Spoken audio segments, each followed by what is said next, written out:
Many schools would like students to practice pronunciation by reading text or describing an image with an automatic file collection.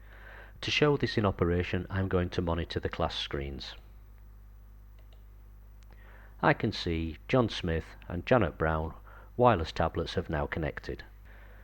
Then go to the Activity Selection menu and select Reading Practice. Next, add the file or multiple files you wish to use. In this case, I'm just going to select an image.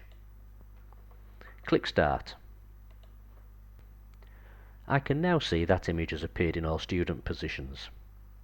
The system is automatically recording students' commentary. To take a closer look at a position, click the student and remote control.